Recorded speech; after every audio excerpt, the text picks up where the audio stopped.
പൂ വിടരുന്നത് പോലെ കേരളത്തിലൊരു മന്ദഹാസം ഉണ്ടായിരുന്നു.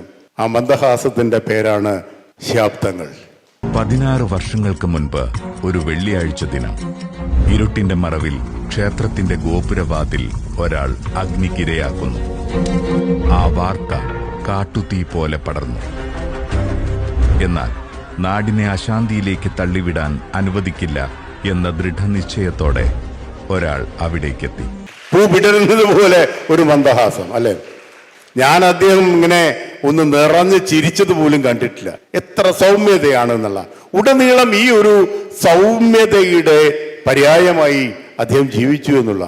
ഒരു ഘട്ടത്തിൽ ശിഹാബ് തങ്ങളെ അറസ്റ്റ് ചെയ്യണമെന്ന് പറഞ്ഞൊരു കാലഘട്ടം ഉണ്ടായി.